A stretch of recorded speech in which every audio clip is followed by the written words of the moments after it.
I was the drummer for Aerosmith in the beginning. So move forward now, 70. All the bands that broke up, I went up to Sunapee. I was mowing the lawn at a place called Traurico, my family place, that I did my whole life. That's what I do. I'm a country boy. 360 acres that my Italian family bought that came over from Calabria in 1890. 5 brothers that were musicians. So they worked in New York City. They made a little money. So for $4,000, they bought 300 acres. So every year of my life, when I was born in fucking 1948, I mean, it's like, what, how, you know I was 70 a couple months ago, but I feel like when people would say that, it was like, what? My daughter, Chelsea, would say, it's the big one, Dad, you got to stay here. We got to celebrate it. And I have no concept of time. I feel like, on one hand, I've lived 300 lives already. On the other, I feel like, it just happened. How does that? What's that number? Right. That's a fuck of a big number. Does it feel like it just happened? Oh, definitely. Like you look back and think of like Aerosmith's first gigs and feel like, God, that just feels like a couple of years ago. A couple years ago. Well, that's the thing about Aerosmith. Okay, so we went up in Sunapee. He drove by in his MG and his glasses with white tape in the middle. Like, I'm telling you, man. Hair down to here. Come on, man, come hear my band. So I went and heard him. It was a Joe Perry project. No, it was the jam band, Joe Perry jam band.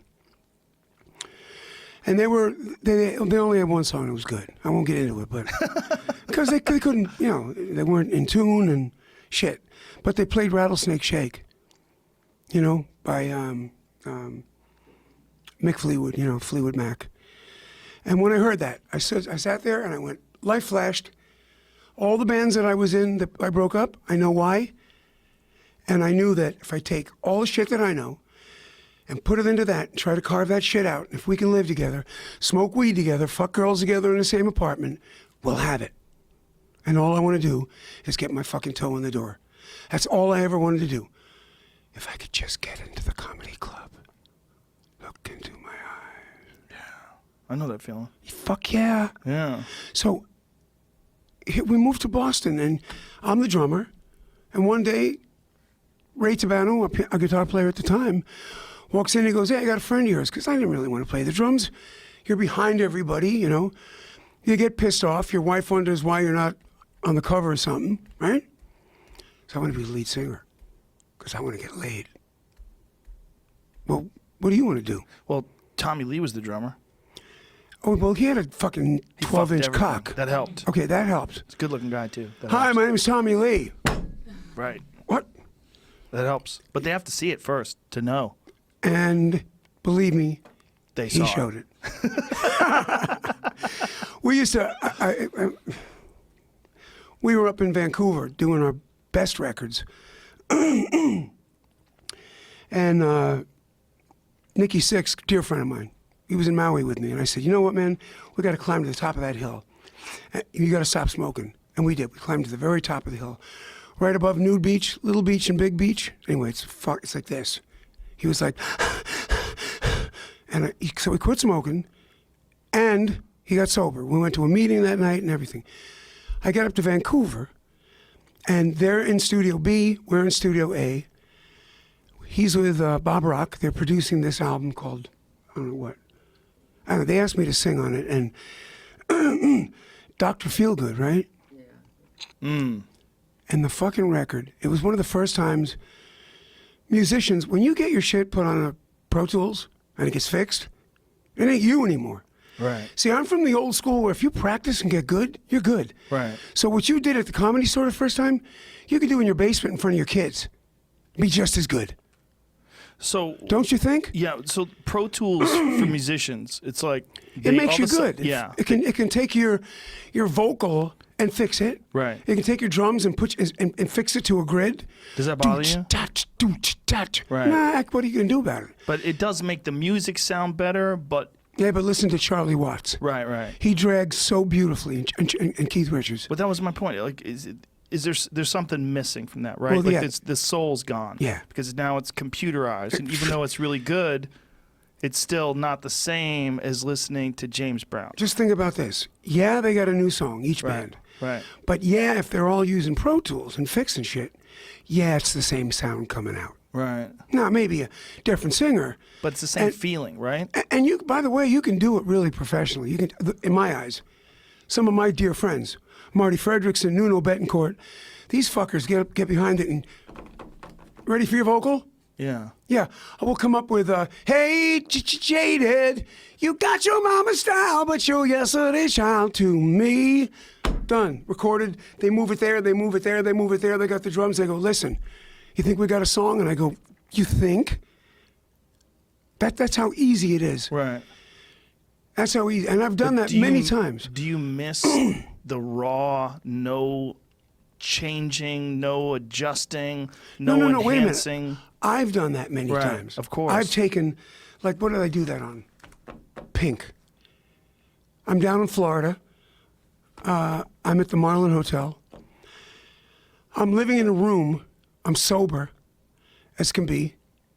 When I say that, that means, like, when the sun went down, I turned the light on and it started raining. Pink is no, you're my new obsession.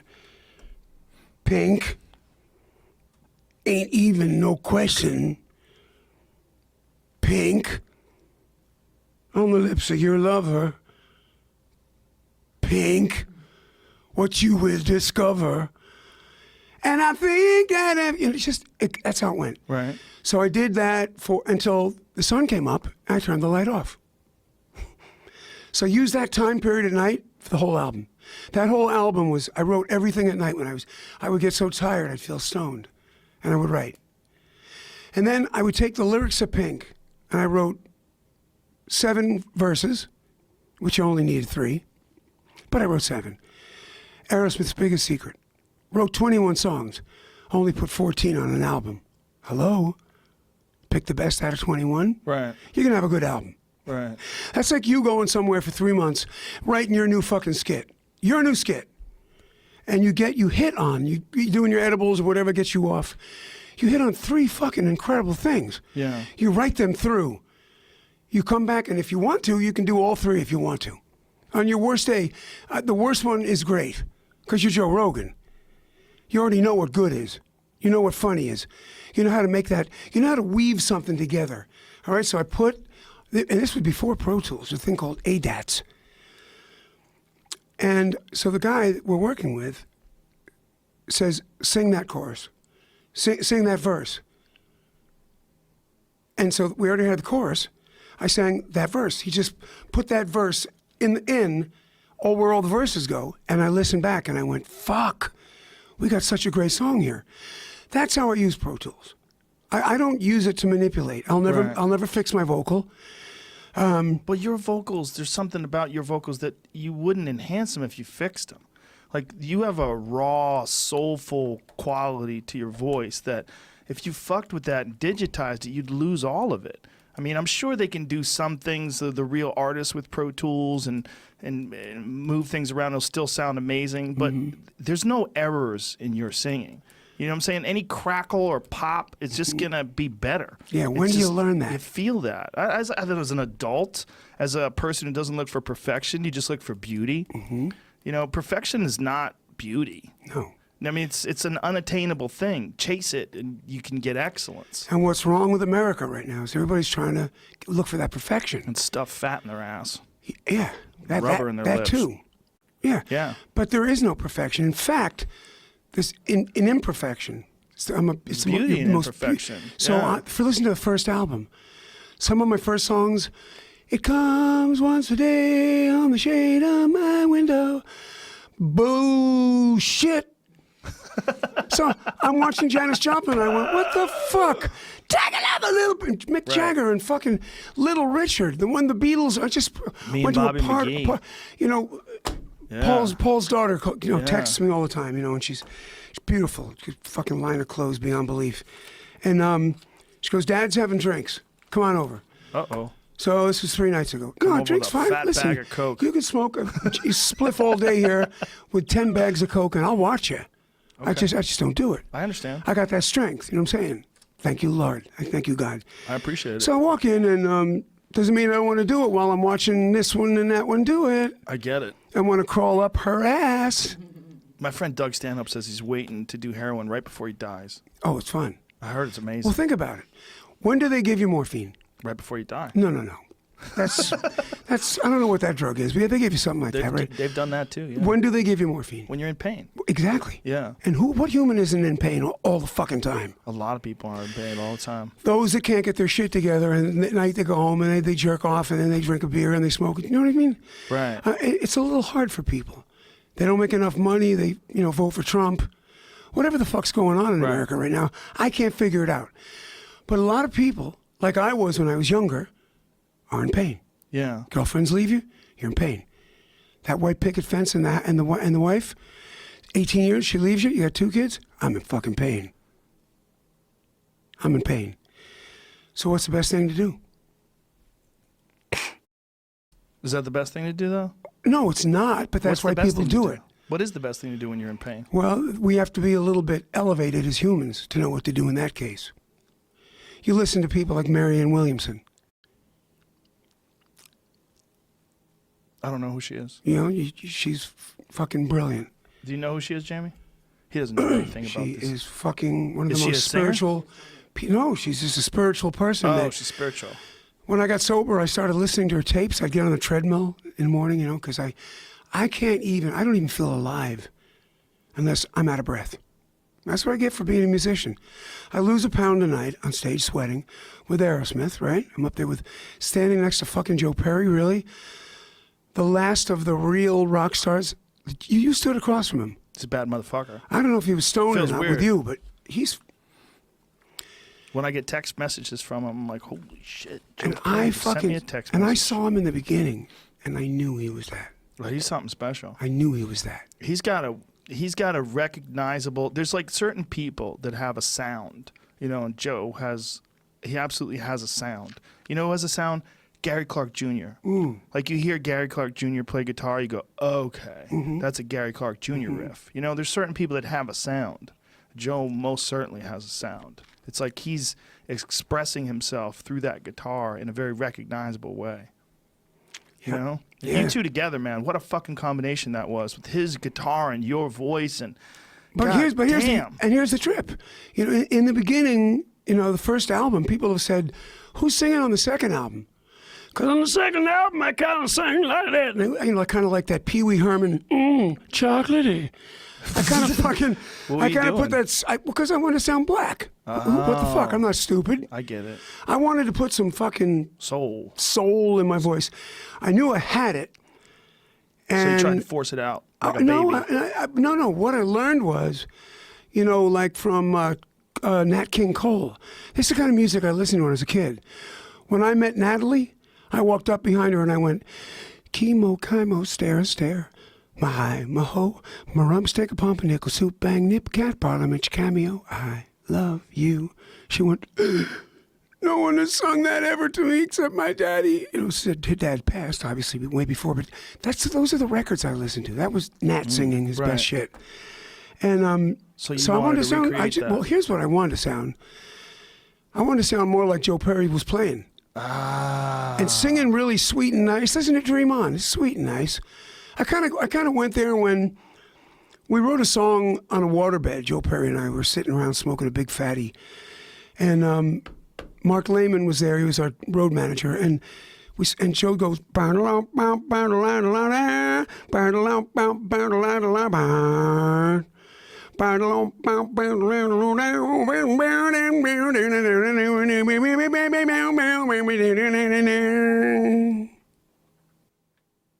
I'm looking at him, and that was a sentence.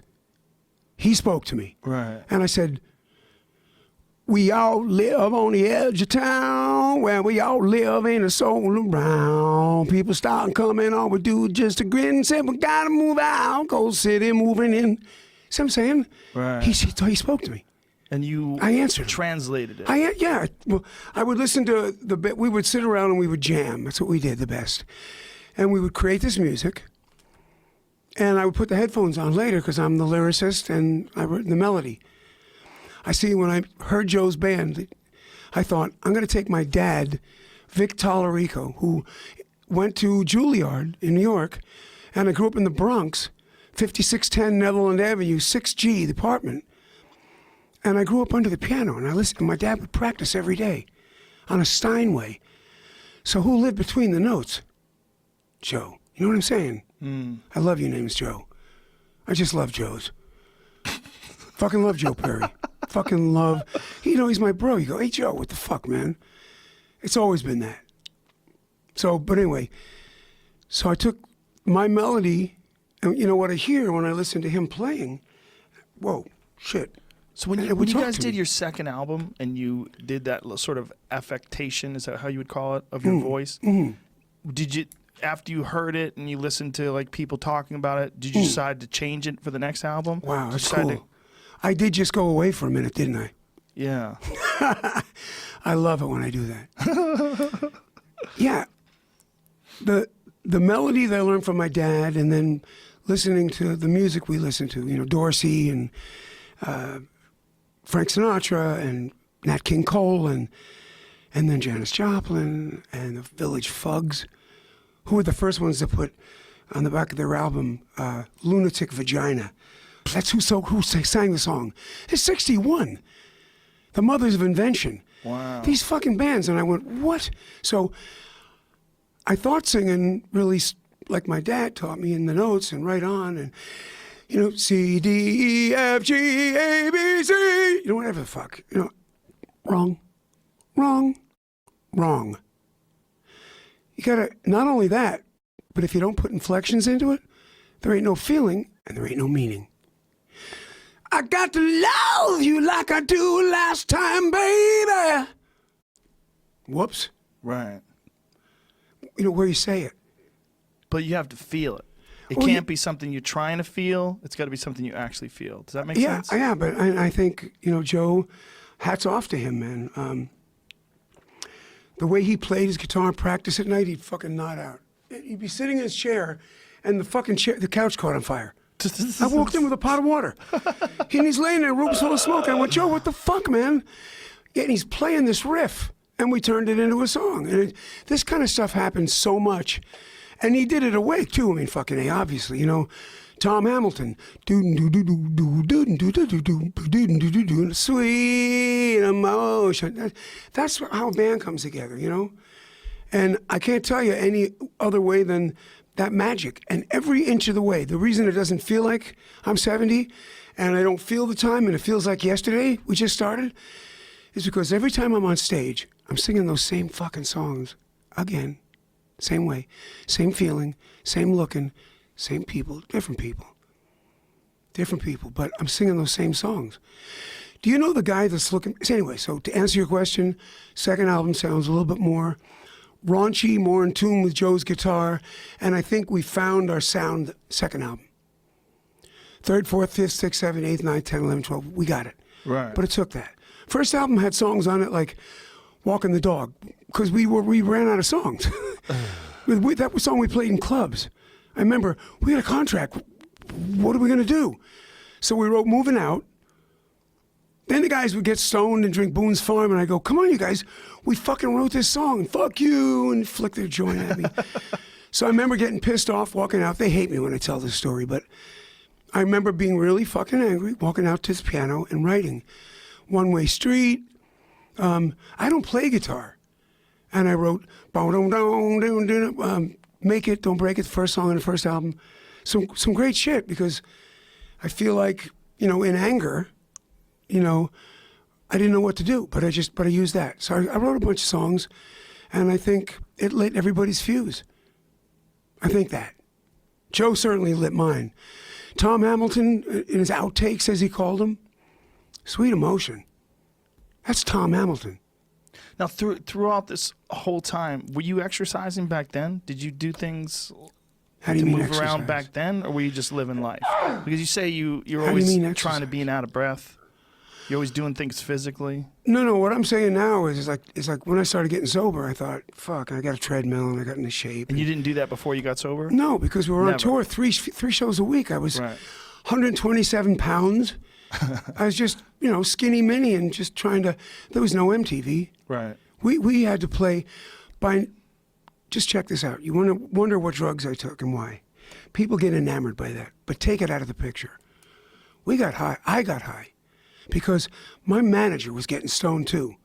They loved it when bands were stoned because they could hand us a piece of paper and we would sign it. Oh, 50% of all of our publishing. Thanks, pal. And words like in perpetuity. These fucking managers back then, I can tell you the dark secrets. Please do. You do? You want to hear it? I do. I just told you.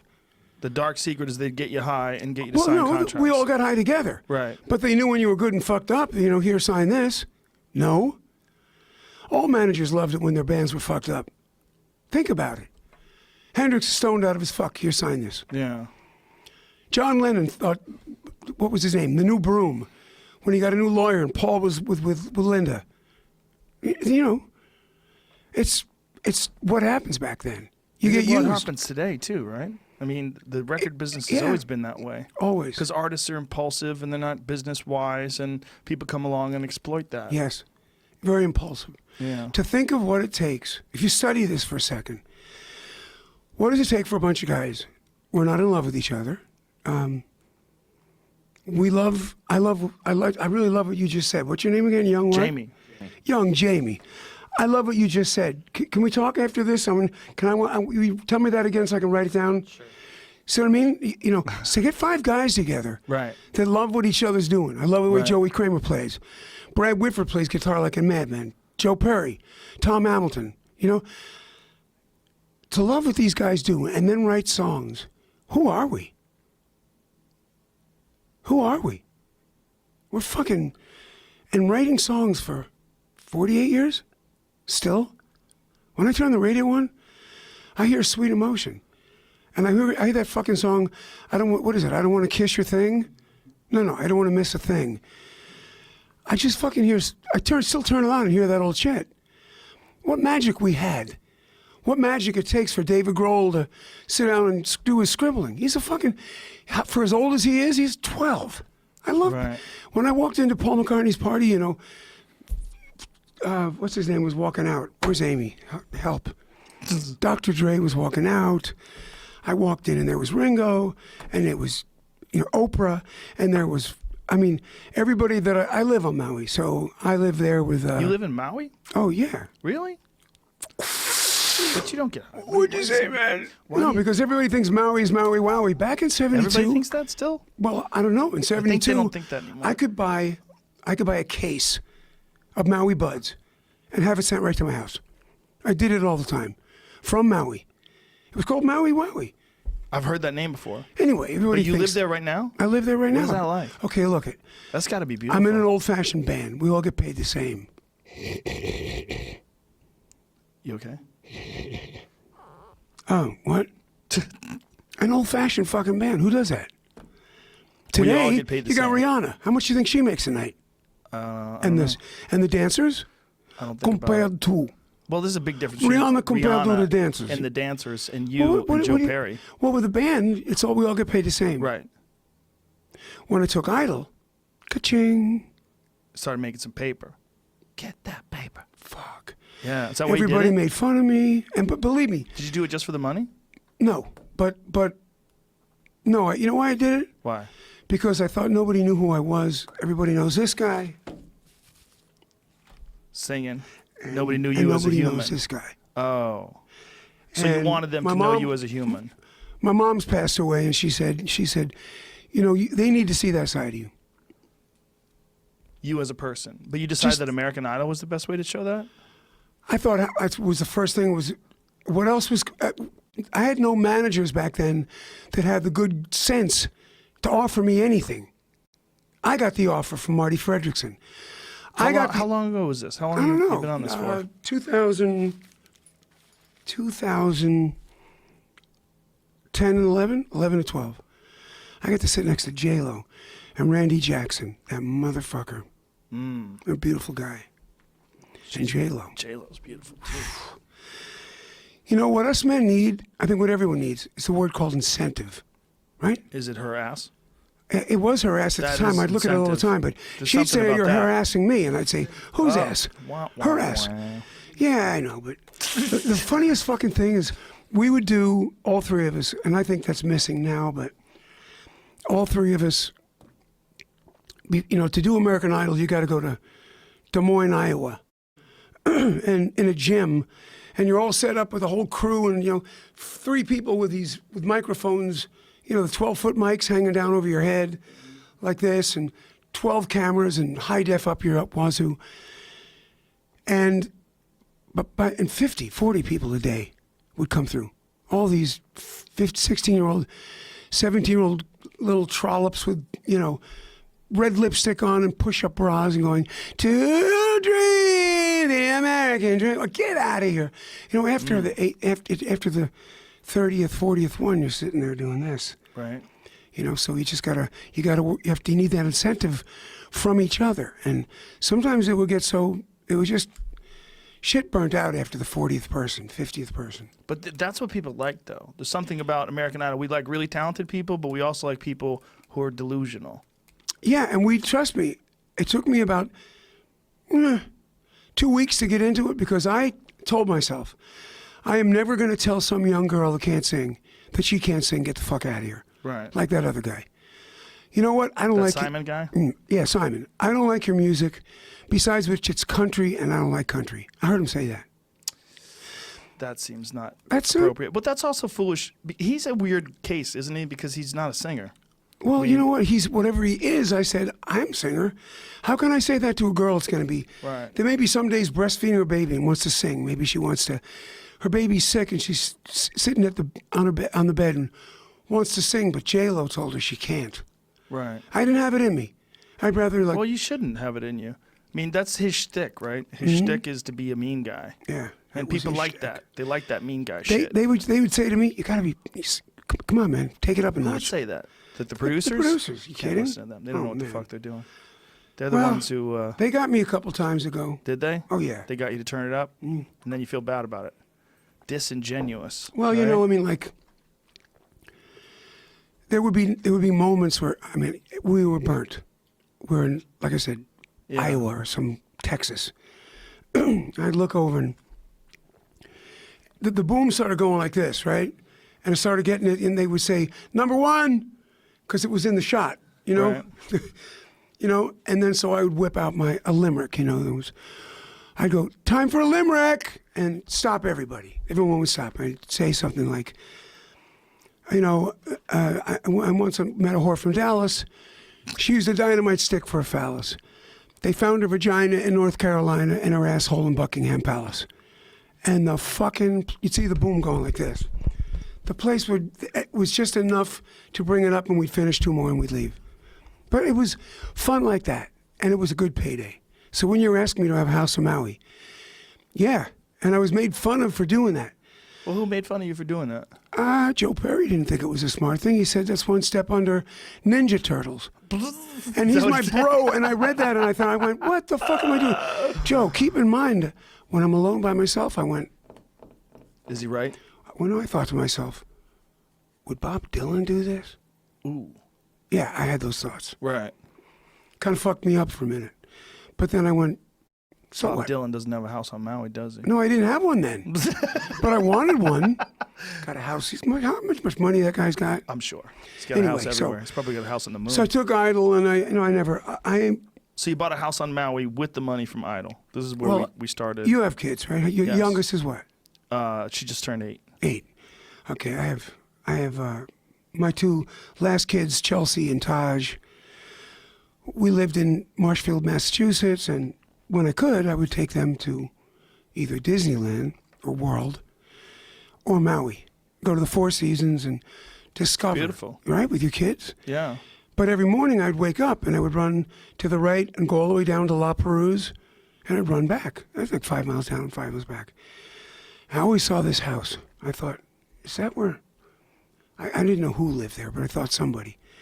Oh, it's the lead singer in the Grateful Dead. Jerry Garcia? So rumor was he lived there. I kept looking at it, and it was this beautiful house. But it was ridiculous amount of millions, I don't have that. You know, you don't have that when you're in a band. You share all the money. Plus management, publishing. And then that contract you signed when you were stoned. I mean, come on. Right. So you're into MMA. Yes. What I'm into a slip. segues, too. What a segue, right? Beautiful. So I'm looking at, where the fuck is my notes? Help me, Michelle. I want to talk to you about aliens. Oh, really? Yeah. Let's go with that. I heard Michelle, you're- where the fuck is... You got a lot of notes in front of you, man. Think? You have Well, I absolutely the didn't- most notes. I never even finished that week. That's okay. Okay, that's cool. We could do whatever you want, man. No, we're good, man. This right here is really important. She's good. So, I know. What the fuck, man? When did you compile these? This morning, You just decided that. yeah, I finished the vocal last night, 11, up at Nuno Betancourt's house. Got to bed at I couldn't sleep until 4. I'm going, Joe Rogan, what the fuck? What the fuck? Oh, man. You're sweet, man. You're sweet too. I mean, what a format to talk truth. Not only that, when people watch your show, they know who's full of shit and who's not. I mean, For sure. After a while. Yeah.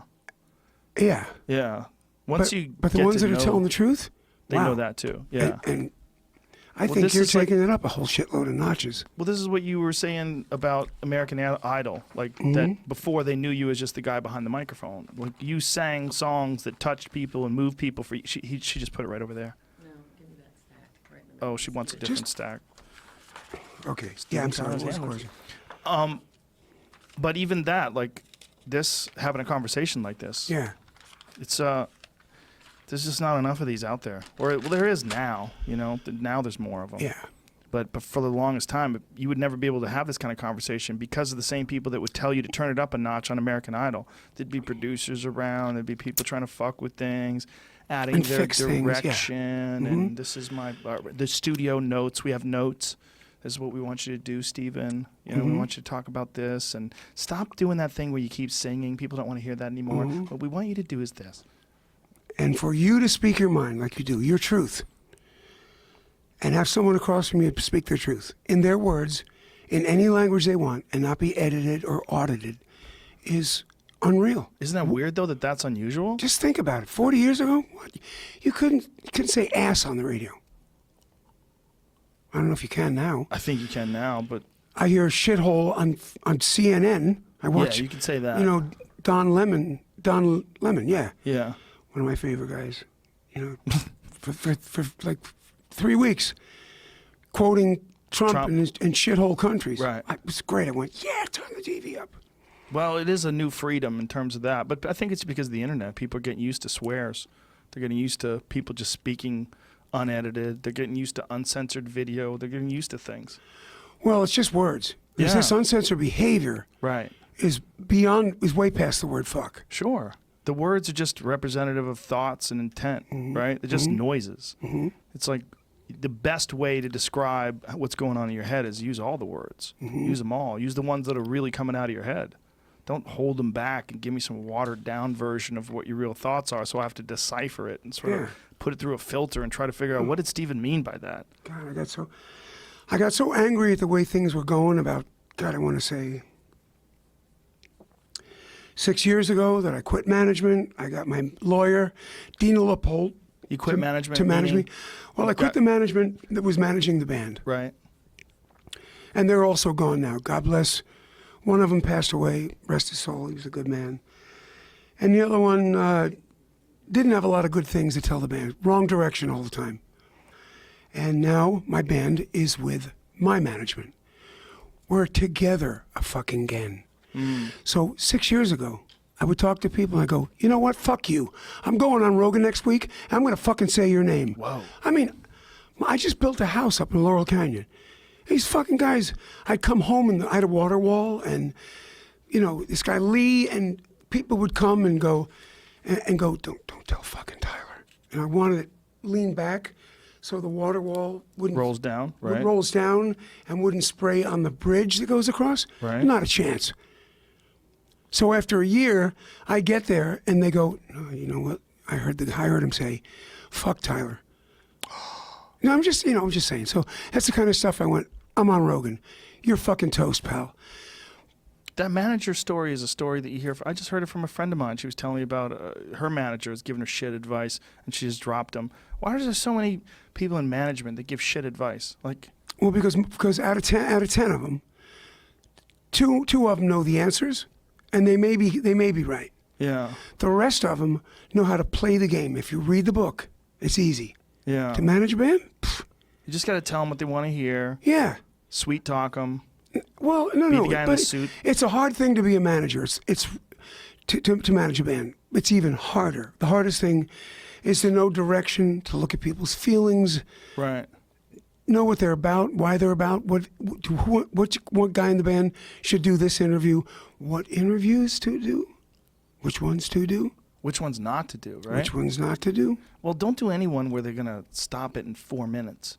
You know, those Tonight Show ones. or Sometimes you anything have like to. that. Yeah, That's but all those- they give you. You I got to know, take but it. It just seems so fucking forced this. and fake and This- weird. Your book. You got to sell books. This stands for me. I wrote a book. understand. I was so fucking pissed. I wrote, "Does the noise in my head bother you?" right? To people, I would say that. I go, "What the fuck's wrong with you? What are you talking about? What do you mean, did I write lyrics? What did you do last night?" The guys would give me shit for not writing lyrics or finishing a song. They were upset that you were writing a book? No. Back when you're writing a song and being a Right. band, right? Yeah. We're in a studio. We put the song down. You lay the Right. track down. And then Steven's got to go and write the lyrics. Right. Well, if I don't, the next day they go, "Well, what the fuck, man?" And I say, "Well, I'm trying to get..."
biologists, people that really understand the human genome. They really understand the differences between people that emerge from China versus people that emerge from Western Europe versus people that emerge from or Native Americans. I mean, there's so many different types of human beings that came from different climates and that their bodies evolved from these places. And there's real science to that. You're not going to get that from these goofy fucking documentaries. These goofy fucking documentaries are basically a business. And the business is there's a bunch of people out there that want to know the answers. What is the truth? And so you get, I was aboard the secret UFO. I saw the magnetic controller that makes us travel through the cosmos and bend time and space. It's like a wormhole. And they'll say a bunch of sciencey sounding shit, but there's no evidence. There's nothing. When they talk about, there's nothing. Will you what's David?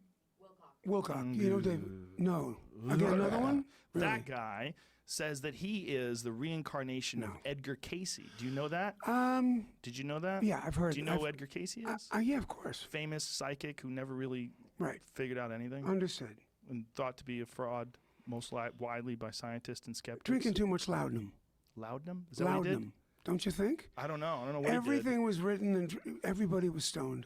Well, I think when you this talk also, about the psychedelic, psilocybin mushrooms, opiates, laudanum, the last 100 years, how do you say get it? laudanum up. Laudanum? Laudanum. Laudanum? Everyone was Is that drinking that shit. Yeah, right. You know.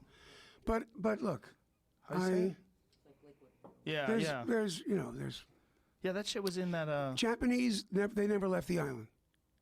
Do a lot of Japanese have the same eyes shapes? Yes, they do. Is there a reason?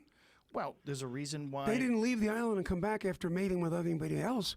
So They do you stayed think on they're that body of aliens? land. Do you think they're from aliens? No, What do you absolutely think? not. It's just that they stayed on that plot of land. Sure. But wouldn't you agree And that American a lot of people Indians? from Asia look fairly similar? Yeah, I do. There's variations in the similarities, but Yeah. they were similar, right? But I think it took millions of years. That's my take. Look, I can't prove anything. no, they do believe it took millions of years. I always finish stuff by saying, I didn't see it. right. When I go out at night in Maui and walk around, I'm dying to see UFO. Me too. So are you. Because Everybody the is. second I see one, the second, Right. that will make clear shit like, the song I wrote called Back When Cain Was Able, way before anyways, about a mothership and shit. Way before I knew anything about UFOs. Did you ever see anything when you did psychedelics? When you did drugs, whether you did mushrooms I or never saw acid anything that wasn't there. For I'm sure. not that kind of people. No. I'm not the kind of people. Some people have though, and the idea is that there are things that are out there in neighboring dimensions that you're really not capable of accessing them. That's where the real aliens live. Yeah. I don't know, man, but I just know that all these people that are pushing it, they all have there's fuckery involved in all these people. No, I That's hear a real you. problem. I hear you. Because just- it's fun. It's fun. You want to believe, right? You want to believe that there's a general out there that's seen a spaceship that's under the mountain. Tell me about it, Mr. General. And he goes on a lecture tour, and you got to pay money to see him. And he's in a documentary, and there's a lot of those people out there, man. And I live with it. I was backstage with Joe Perry. What'd you do? Yes, my whole life. yeah, So I get what you're saying. The wow of the Yeah. thrill of the story. But, people love to tell there's stories. something inside me that says, you know what? They still haven't found that missing link. That between If you talk to biologists, and they how say the apes that's stood up horseshit. because they're But they walking do. through They the have. But they savannas. have Australopithecus fossils. They have the things that were like us that are different from a long fucking time ago. They have those. And the size of the brain? Yeah, the two frontal lobes? The brain changed. It doubled over a period of 2 million years. I mean, that did happen.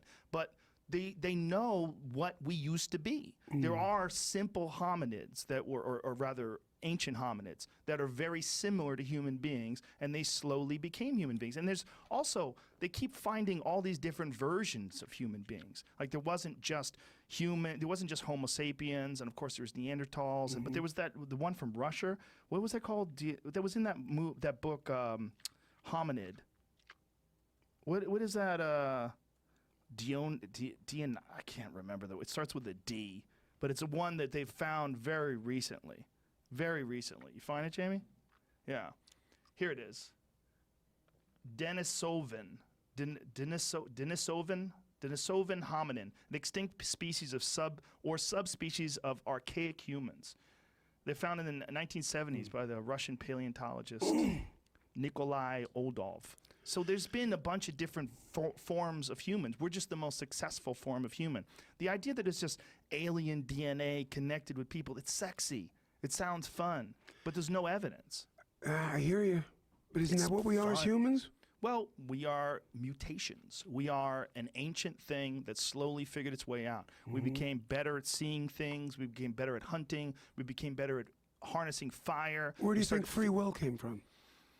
There's a lot of people that don't even believe it's real. They believe in determinism. They don't even believe that free will is an actual thing. I mean, I've heard Sam Harris Really? argue it pretty successfully, that there is no such thing as free will, that you are an accumulation of your genetics, your life experiences, all the things that have happened to you, the people that you've come in contact with. That's true. And that- Behavioral. and that forms Behavioral psychology, Think about that's your true. behavior. Think about your behavior. Yeah. And how much of your behavior is shaped by millions of adoring fans and people screaming and cheering you on and singing songs that move people and literally change generations, give people goosebumps when they hear them. I mean, Mm-hmm. all that stuff has shaped who you are. I mean, all that stuff changes who a person is. And who you are now and the way you behave now is in many ways shaped by your life experiences as much as it is by your genetics. And you wouldn't be this person if you hadn't lived that life. And the decisions that you make from this moment on, right now, leave the studio and have a conversation with someone, will be shaped, at least in part, by this conversation. And mine will be by my conversation with you. This is what the idea behind determinism. Okay, That so you're- I would ask, who said this? Who was into well, this? there's many people Okay, that come up with this concept, but I've heard it. It was really argued to me by Sam Harris the most successfully. Wow, interesting. I just wonder why then, certain monkeys, certain breeds of monkeys, smart ones, bonobos, I love them because I'm a bonobo, but they'll put a stick in something and pull out shilajit, but Well, that's also. they haven't gone, well, wait a minute now then. They haven't gone past that. So. Well, do you know primatologists actually believe that chimpanzees have entered the Stone Age? This is one thing that's being considered now, that they've started use of tools on a regular basis. Okay. They think that they're learning from each other, and they think that if they are evolving, Yeah, right, and if yeah. human beings evolved over a period of millions of years, we are actually watching chimpanzees evolve in real time. Well, I And think it's so, too, A over time. long process. It'll Yeah. take millions of years, but they have entered the Stone Age.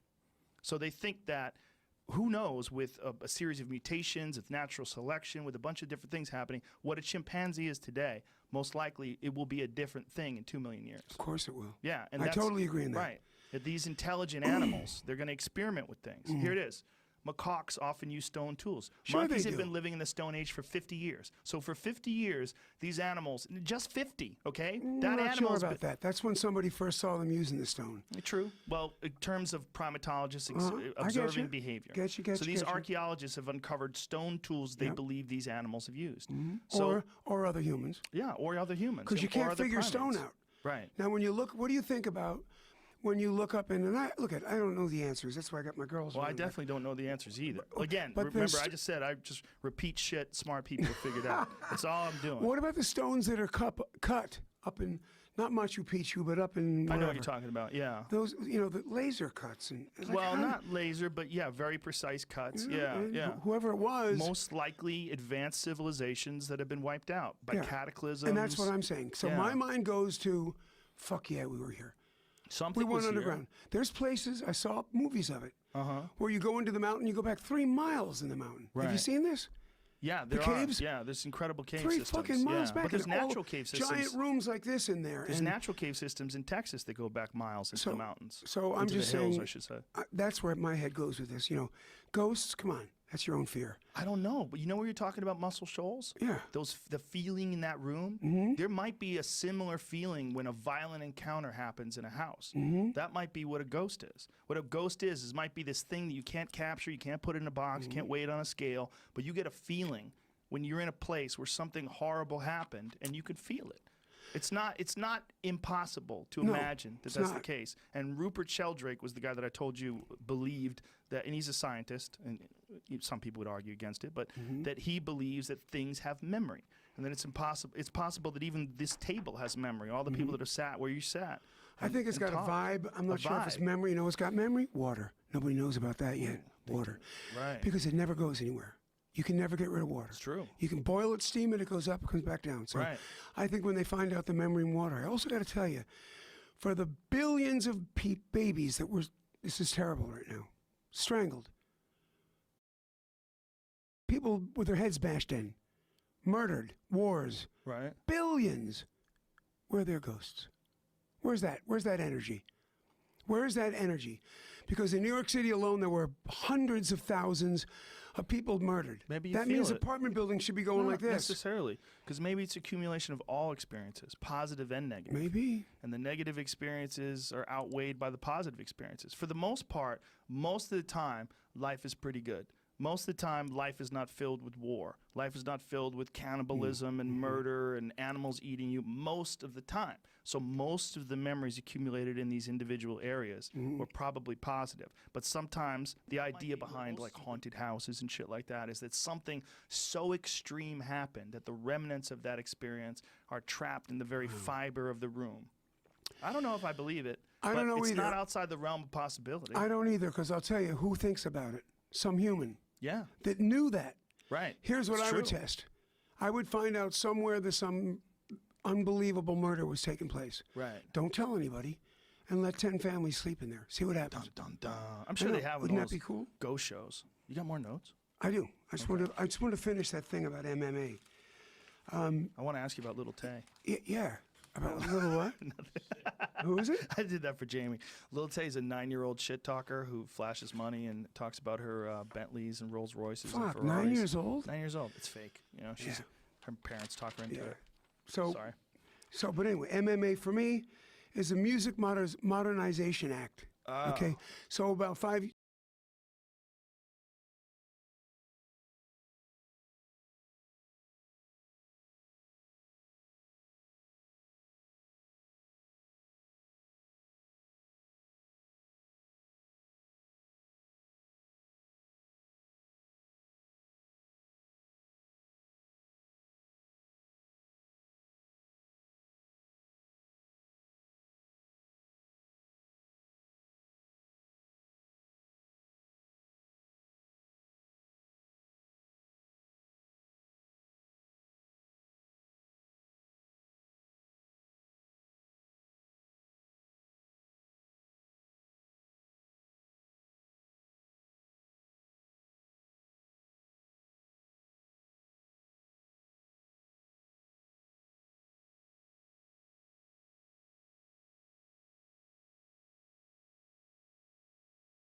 About 5, 6 years ago, Dina LaPolt and I just started looking at that, and she's a beautiful, blonde lawyer woman, great woman, very smart, very intelligent, speaks over here at Brandeis or somewhere. She's my lawyer, was my manager for the longest time, but she and I decided to go to Washington and start flashing this shit around, saying, you know, what's fair and what's not. Why are Right. musicians not getting paid? Right. So I just thought, MMA, it's the same thing. Music Modernization So Act. I won't forget this. I Okay. sometimes forget it because my, where But the that hell you I'm can't at. forget. So to attain fair market value royalty rates and treatment for music creators in the digital era. The digital era right now is where they can play my music because it's digital over air, Right. Spotify, and I don't get paid. The artist, fuck me. I got enough money. I'm the happiest guy on the You planet. came along I when got there was beautiful real kids. money. I go to sleep Right. fucking with a smile on my face. I get to do Joe fucking Rogan. Well, I'm happy. you just I'm recognize in a band injustice. named Aerosmith with Joe Perry. I'm happy as can be. Right. But I look at these poor fucks that don't. You got to hear this. Well, today too, they have to give up merchandise. They have to give up a piece of their concert sales. Oh. They have to give up everything Well, yeah, Right? that's what's going on. because there's no more money in actual record sales. It's called a 24/7 or some kind of bullshit It's like some that. crazy thing where they have a piece of everything you because do. managers see it and they want your money. Right. Well, they also realize that their avenue of revenue is gone. So then they locked on to merchandise. They locked on to ticket sales, which used to be all yours, right? Yep. Like when you used to do concerts back in the day, you used to get paid for your record. Even if you got fucked over, you got some money from the record, but then you would get all the money for the concerts, right? But not unless we were own managers. 90-10 means we take 90% out, 10% of the to the gig goes manager. to there. So you make Right. But now the $800,000 a record night. company gets it. Oh God. That's different, right? Isn't that a It's- different thing? Well, the record company gets publishing, Right. with all these digital outlets. Of course. And then the record company decides to give whatever's left to the artist, which is usually little to nothing. Smokey fucking Robinson, my dear friend. I go up to this guy and I go, I don't like you, but I love you. That guy. Right.